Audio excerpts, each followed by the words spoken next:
This episode of Lawyers Tell All is brought to you by Law Firm Conversions.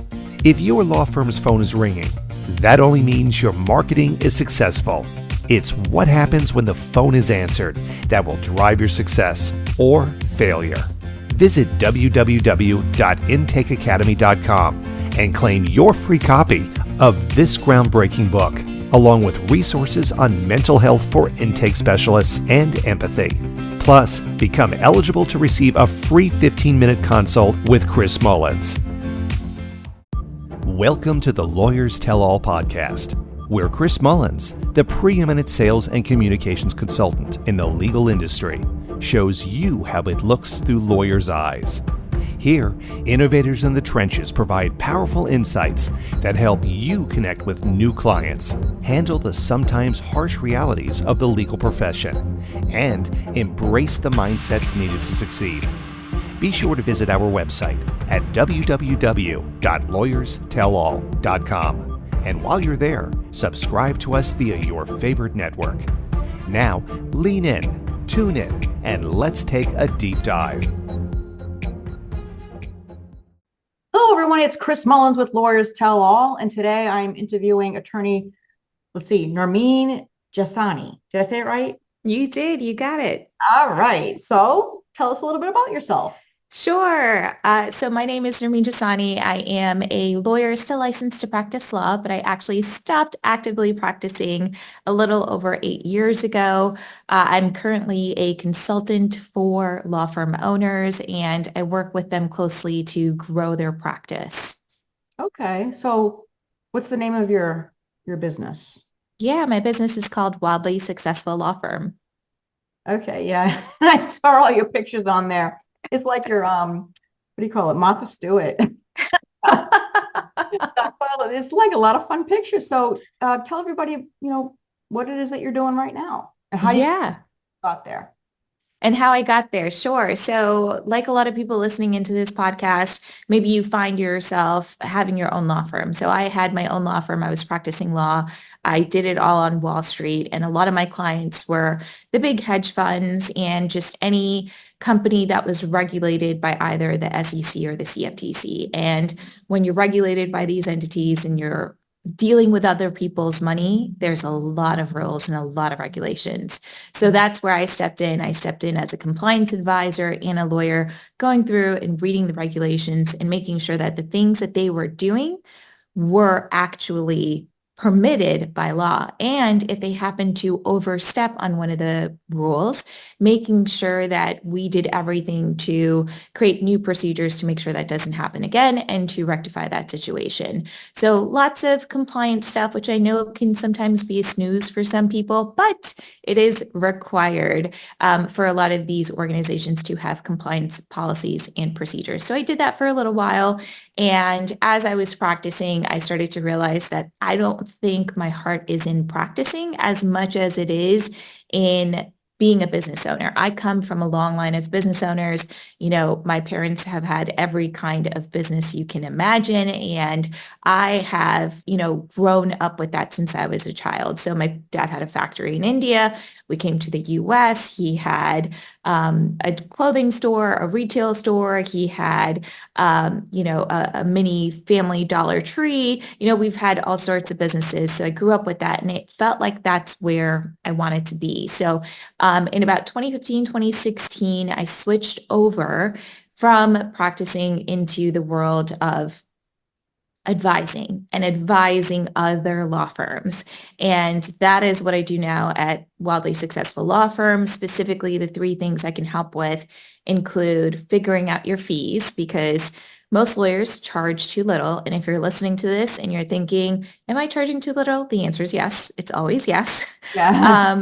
And the second thing I help with is making sure that you are not spending your time in the admin weeds of your business, and you are actually able to take a 10,000-foot view of your law firm and see what the numbers are telling you, right? Like how many of your leads are becoming clients, and what's your conversion rate, and how quickly or how slowly are people paying you.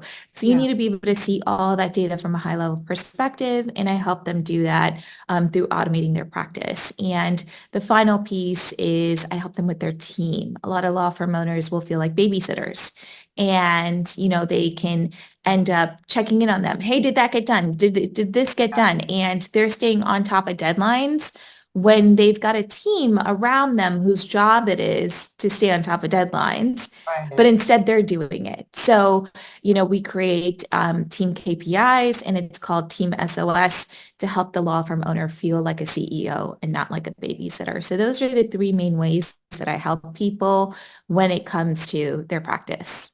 So, when you said you didn't feel like you wanted to practice law, or that really what was where your heart was, what about if it was a different type of law? I did think about that for a long time. Like, do I just need to do a different practice of law? So I was in-house counsel, and that's supposed to be like the best place that you can be as a law firm owner, especially when you are working in Manhattan, right? Everyone wants to be in-house. And I got an opportunity to be in-house early in my career, and I took that and I went in-house, which was great because I got to do a little bit of everything. I did some employment stuff. I did some contract review. I did a lot, like creating policies for the company. Like there was a lot of stuff. So lots of variety. And I thought, oh, this is great. I'm happy. I'm doing lots of different things. And then over time, I was like, I'm not sure an office environment or someone else being my boss is the best option for me. And I decided that I was going to take a chance. I was still young, and well, I think I'm still young now, but I was younger then. And I was like, you know what? If I'm going to do it, I'm going to do it now. Let me just start my law firm. I can always go back and get a job. And I know that my bosses like me enough here that if I wanted to come back after 6 months, I'm sure I could come back. So I was like, I'm going to start my own practice. And I did start my own practice. And I did the same kind of practice that I did before, not employment, but the compliance stuff with the hedge funds. And that was fun, but it was also very stressful. And at the time, there weren't podcasts like this that could tell you, hey, this is what you need to do. Go out and get mentors, go out and network, go out and ask your clients to refer you to other hedge funds. Like none of this stuff occurred to me. So, in my mind, I was like, I'm doing such great work. They're just going to send clients to me. And that didn't happen. Go figure. I didn't ask it, right? And they didn't send. So Yeah, it's definitely on my fault, but I just sort of assumed, oh, they're going to send them my way. Nope, right. definitely didn't happen. And then for what I was charging them, I was charging hourly. And I was just shooting myself in the foot instead of just charging based on like a retainer. This is how much I charge to access my expertise because I had a very niche carved out area. And instead, I was charging for the work that I was doing instead of billing against a retainer to have access to me. So Yeah. when I finally realized that that's the smart thing to do, I mean, I was like 7 years into my consulting career at that point, right? Like it was like it was too late for me to know it for myself. So all of these things were going on, different practice areas. I left the corporate environment and started working on my own. And even then, realized, you know what, I don't think that this is for me. And that's okay. What did your parents think about this whole process? Oh, the things that they said. Well, I also went a little extreme in all fairness. Like I wasn't just that I woke up one day and I'm going to be a law firm consultant. I had an idea for a tech startup that I pursued from New York to California. So they were like, what are you doing with your life? You were practicing law. Now you're living with a roommate in California. Like, we don't understand what you're doing with your life. Yeah. And I was just so motivated by this idea that I had. And again, you're in your 20s. You should do that in your 20s. Like have all the fun, like explore the ideas. And I can confidently say like there's no stone left unturned in my career because I've had like 7 different careers, Yeah, but right. they were not happy. But they understood over time.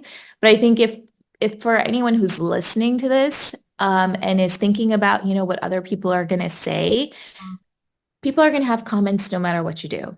Mm-hmm. no matter what you do. So you might as well do the thing that you want to do, and just know that whatever you're doing, people are going to make comments. It's part of being in a society with people. Mm-hmm. People have opinions and they're going to share them with you. Yeah. I mean, mostly about just having confidence in yourself that whatever Hmm. you do, it's like having the mindset for people to have access to you is the mindset, is the confidence. What about what was the turning point that made you decide to um be a consultant for other law firms with the niche area that you're in? Yeah, yeah, that's a great question. So, um, when I had my firm, I knew that there were so many mistakes that I was making. And when I started learning more about business ownership and what it meant, not from my parents' perspective, but more so from like a business professional perspective, like how do you look at data? How important is it to have QuickBooks and good clean books and being able to look at your finances every month? Like these were things that I didn't do as a law firm owner that on the flip side, when I started to do as I had like these businesses, it really started to make sense. I don't know how else to say it other than at some point business makes sense. And that's what happened to me. It clicked and I was like, this makes sense. And other lawyers need to know about this. I think that's where the moment really happened for me. And I also know that I was in a couple networking groups at the time, and some of these lawyers were saying, can you help us? Like, what should I be charging? Am I charging too little? And I would just answer their questions. So it became this combination of like me having the skills and then people also coming to me. And you feel more comfortable talking to a lawyer who's been a lawyer, right? Like, and practiced, who can say, yeah, you're charging too little. Like you feel, it feels more credible that way, I think, because they've been in it with you. Yeah, right. So what kind of law firms do you work with, like currently? Yeah, so currently I work with women-owned law firms. Typically, the law firms are making anywhere from 500,000 to 3 million. That is my very specific area. I really enjoy working with mom law firm owners because they are a special breed. They are always having to multitask, and it can feel like there's this constant thought in their head that's like, I'm not doing enough. Yeah, And when they're in the office, they want to be on the soccer field. And when they're on their soccer field, they want to be in the office. So it's almost like this, I'm never happy in each place, but it's like so much guilt feeling. yeah, And so right. I love working with them on, here's all the data on your phone so that when you're on the soccer field, you don't have to worry about anything. You can still look at stuff. And when you are in the office, here's your task list of the things that you need to be doing so that you can leave at 3 o'clock to go and pick up your kids, get dinner, whatever it is that you need to do. Why, like, so how did you pick moms? How did you do that? I have a soft spot for working with women. That it has always been part of my mission is helping more women become law firm owners and stay as law firm owners and hit that, 500,000, $1 million revenue level. It's really hard to get to, period. And then it becomes even harder when you have these other responsibilities as a caretaker, that I know a lot of women end up being. And so there was that. And I just, I really want to help them. Like I hear their complaints. I hear their pain. I see it. But what's true is there's a solution, right? And I want them to know that it doesn't have to be constant burnout. We talk about that so much as lawyers, is there's so much burnout in this profession. And the expectations is a lot from clients, from the team that you have of yourself. And so you end up feeling like 6 feet under just completely overwhelmed. And, it doesn't have to be that way. And that's always been like one of my goals is it doesn't have to be this way. It doesn't have to be so stressful. There's going to be another company you can work for. There's another practice area that you can have. You can ramp down your clients and charge twice as more and Right. still make more money and take time off. So, once you start actually presenting these as options, it feels more tangible and it feels more real. Yeah. And somebody's given them permission. Yeah, Feels really good. exactly. Feels really good. Exactly. What was it though, like, so that you felt like you just had a passion about helping women? Like what Mhm. there? So it is much harder for women to be successful still today as lawyers because, you get married, they still carry a lot of the mental load.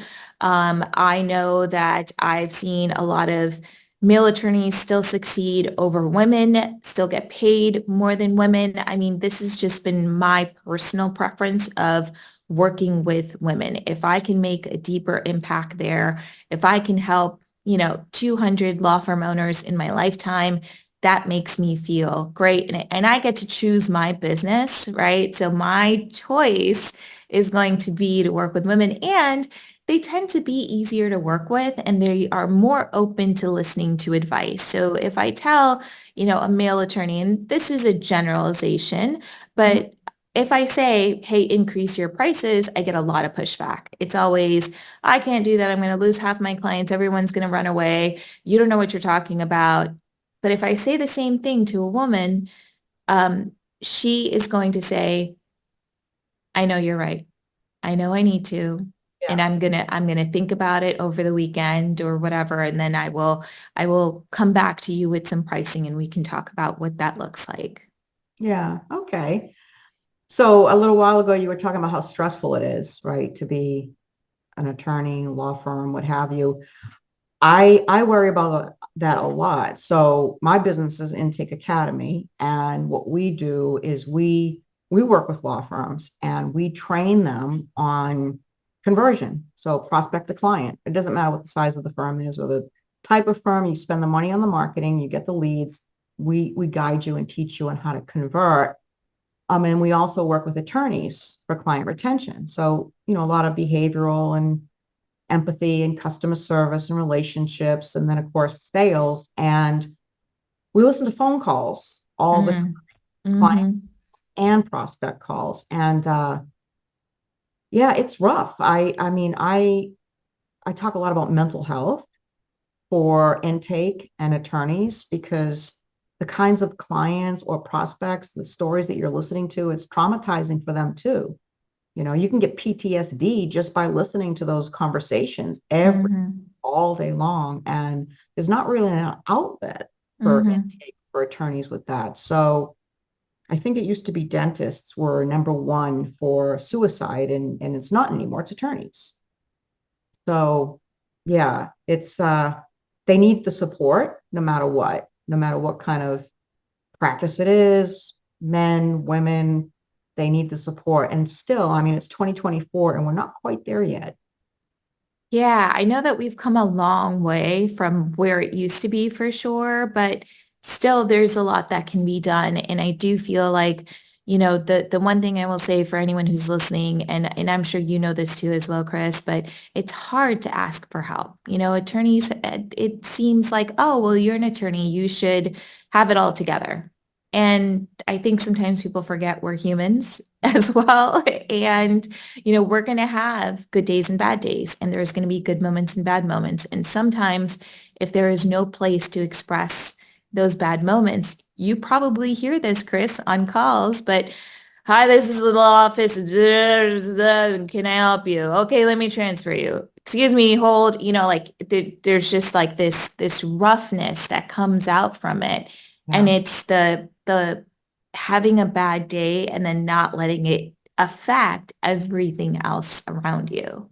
Yeah. It's difficult. I think that what do you call it? Like the 911 operators, they have like a call center environment too, Mm-hmm. but they have a situation where if you are an operator and you have a really bad moment and you're trying to help somebody and you can't handle it, they have a way of contacting a supervisor right there or a team leader.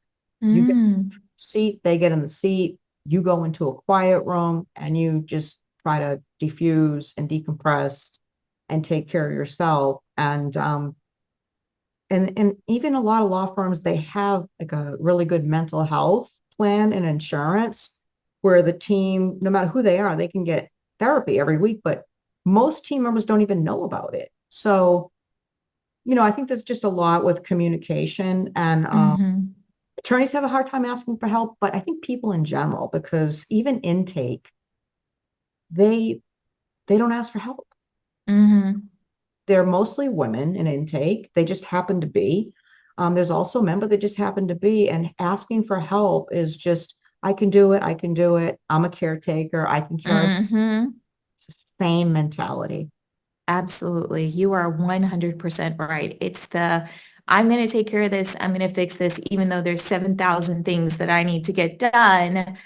I'm supposed to be responsible for all these 7,000 things. So then when you introduce the concept of boundaries, it's like, what is that? I can't do that. I'm an employee. I'm just an intake person, or I'm just an associate, right? Like, there's the qualifying statement that comes before it. And, at the end of the day, it's like, yeah, you are those things and still human, and it's okay to ask for help. Like, being human is asking for help. Like, that's just part of the process. Yeah. What about conversion? So what is it that you share with regards to conversion to your clients? Yeah, so there's so many phases of conversion that can happen when it comes to not just the intake of the client, but also how quickly are they moving through your office? How quickly is the case moving, right? So that's really important to understand. Like, if it's an immigration practice, how long does it take from the client signing on to then you filing their petition? If it's a business attorney, how long does it take when the client signs on and then you review the first contract or you create the employee handbook? Like, what's the turnaround time frame for your team to actually get these things done? And Mm, if there is like things that are being missed, like it just didn't get done, it was forgotten to be done, mm, that is something to fix, because that just means that you need like a central task manager, something that is very easy to use to assign a project, assign a client to a team member, along with the various phases of that project. And the other side of it is looking at just making sure like the timelines are in place, because oftentimes what will happen is people have no timeline. They just say, well, I mean, we try to get this done in 30 days, but it's not even being followed through. There is no data being collected on how long it's actually taking. Like, none of that is happening. And so that's a really important thing that you want to process, is making sure that like you're getting the data in on how long it's taking, and everyone understands. New client signs on, first meeting happens in the first 3 days, then the next 3 days you're doing this, then the next week you're doing this. Like, everyone needs to be on board with that. So there's that kind of conversion of the client inside of the law firm process, right? And being handed from, let's say, the administration department or the onboarding team to then the actual client team the legal team that's going to be doing the work. yeah. Another kind of conversion is when the client is offboarding, are you getting a Google review, or are you getting any referrals?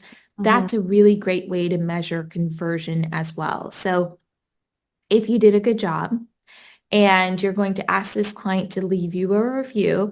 Of course, you never ask once, you ask 3 times.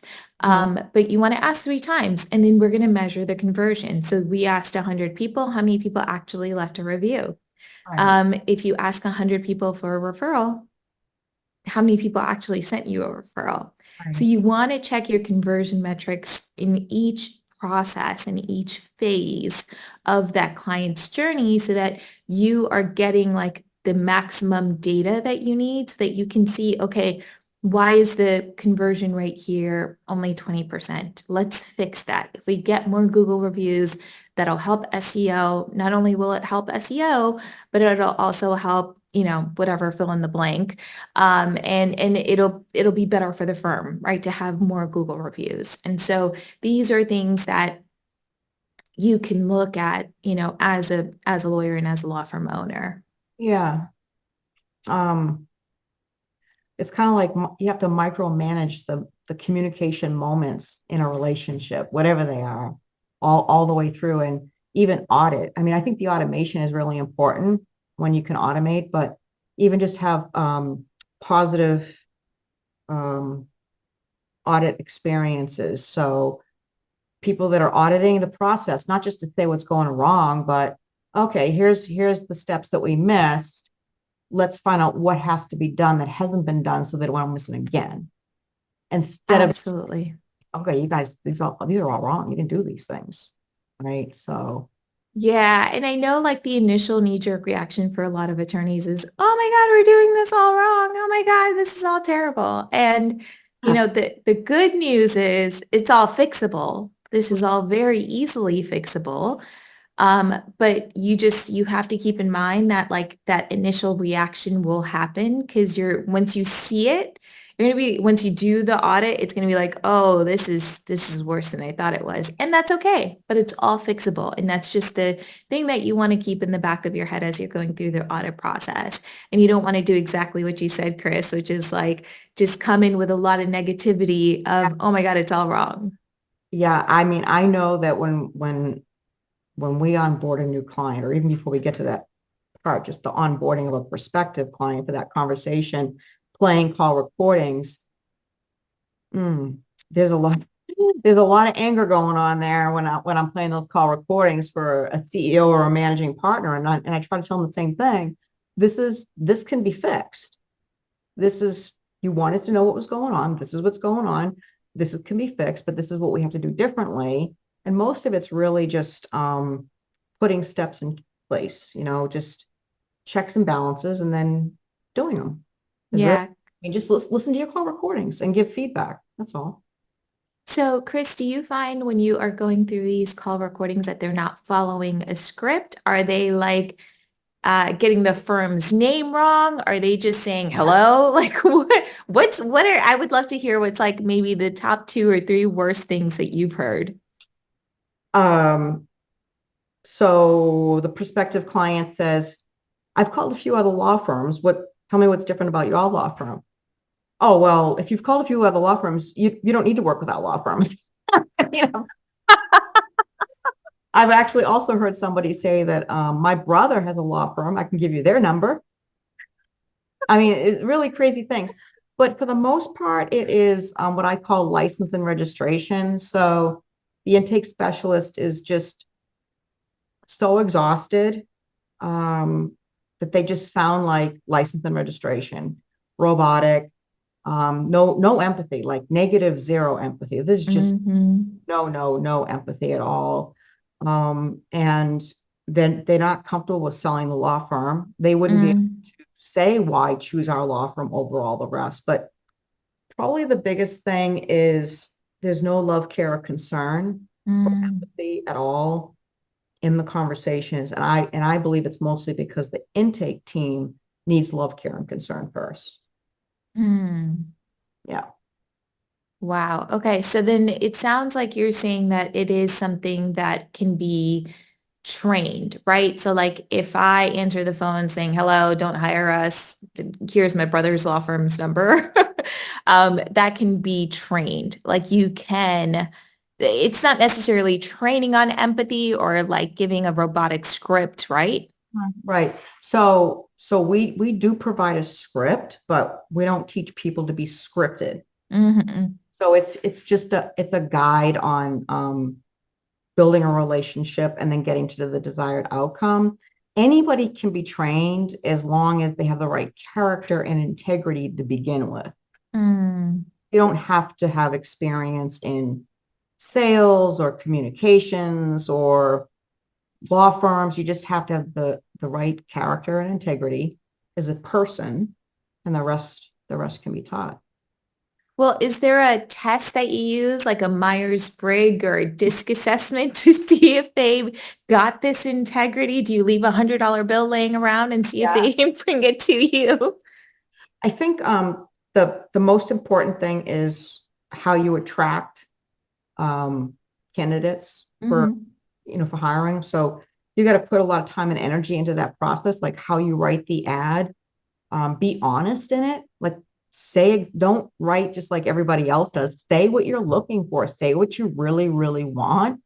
A lot of times we don't say what we really want. We just make a professionally, politically correct help wanted ad. And then even in the interview, we don't tell them everything because we haven't bought into everything that we need yet anyway. Mm, When they show up, they didn't know anyway what we wanted. And so, I mean, you have to just be honest and know what you want and then just ask for what you want. But also you can do different things for the interviewing process. You can see if they'll jump through hoops to get through the interview. You can ask them to send maybe a 2-minute video recording saying why they want to choose your law firm in this particular career. Did they do the recording? Did they send it the way you asked? Was the recording upside down? Did they look professional? What did they, I mean, people that really want it will do it. Um, you can say, send your resume in a Word document attachment. And if they send you their social media link, then you're not going to talk to them. hmm Do these things for the interviewing process to see how far they'll go. Will they pay attention to detail? Will they do what you ask? What will they say? hmm I just think you just got to give them real tests based on the kind of person that you need and want. Yeah. Yeah, absolutely. And Chris, I just wanted to piggyback off of some of what you're saying, which is I don't know if law firms realize how important the intake process is, but it is the first experience and beyond social media, like if they're just picking up the phone and calling you or they got referred to you, it's their first experience with you. And if the extension of you is gruff or short or they drop the call or whatever happens because they haven't been trained well, like you're not going to get a lot more calls and it's going to go silent real quick and then you're going to have something else to complain about.